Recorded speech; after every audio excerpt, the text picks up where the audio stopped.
we're also pleased to welcome Reverend Alan McDonald, who was moderator of the Church of Scotland and who is stepping in for the moderator who's away today on behalf of the Church of Scotland. And Alan's been here a few times before, and he will represent once again the Church's opposition to nuclear weapons and Trident in particular over the last 30 years. So, well, Alan, thank you for being here as well.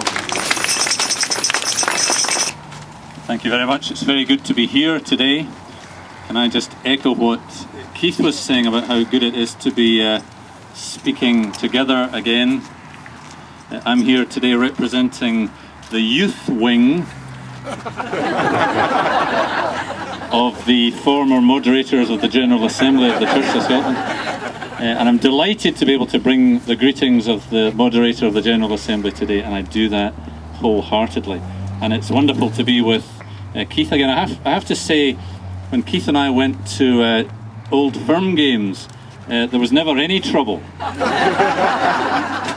So I can't understand why that can't just happen again. And when Bruce and I and Keith and I, when the three of us walked on the long walk for peace from here to the Scottish Parliament, there was no trouble at all. So we need to work together more often. I have very mixed feelings here today. Part of me hates coming here, if I'm honest.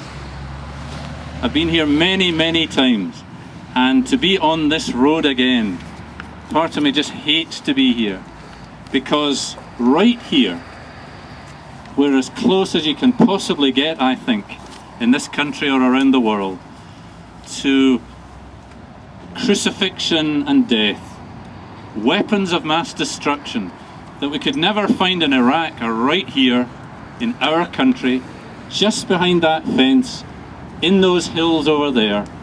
This is where they are, weapons of mass destruction.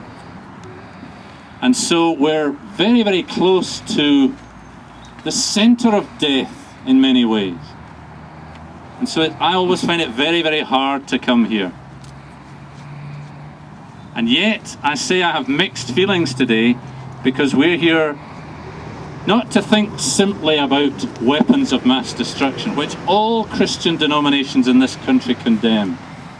The General Assembly of the Church of Scotland has for 30 years now said that these weapons are morally and theologically wrong. But mixed feelings about being here today, because we've gathered here on this road for an Easter witness for peace. That's why we're here.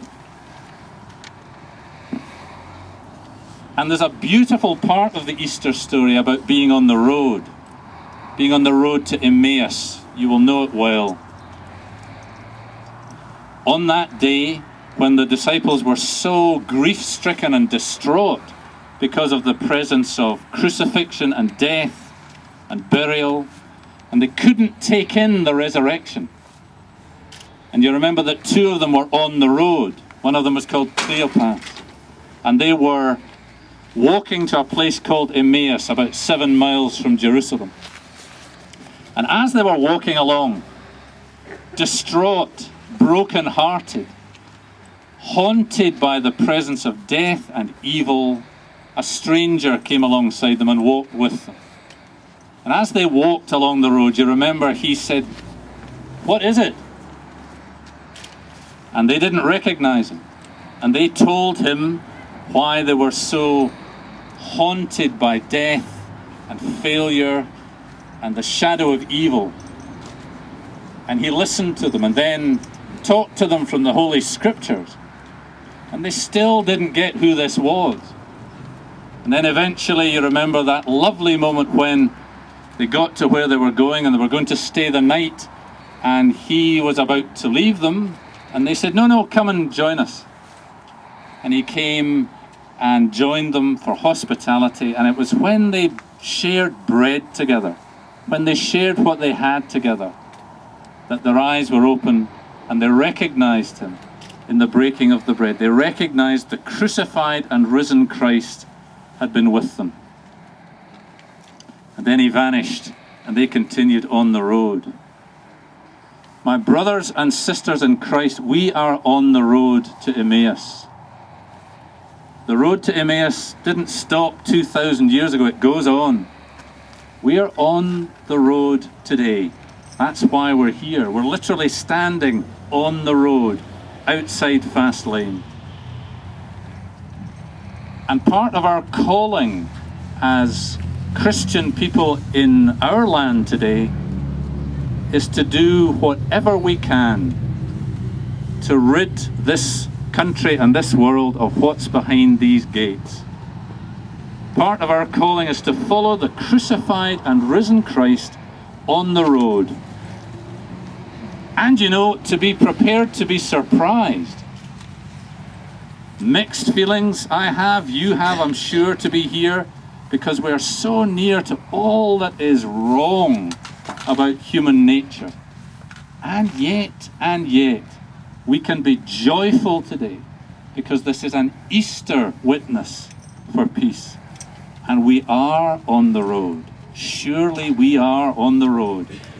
Are we going to give up this fight to get rid of these weapons? We are certainly not. Are we weary travelling on the road? We certainly are not. Are we downhearted at Easter on the edge of Holy Week? Standing here, are we downhearted on the road? No, we are not. Will we give up this struggle? Certainly not. In many ways, we've only just begun. And so whether you're in a wheelchair, whether you're very small with a new hat on, and this is your first Easter witness for peace, first time at Faslane, whether you're part of the youth wing of the former moderators of the General Assembly, whoever you are, we're all here today because we're on the road.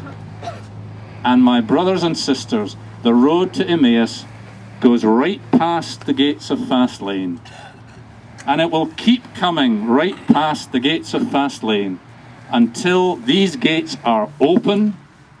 There are no police here because there will not be any weapons here.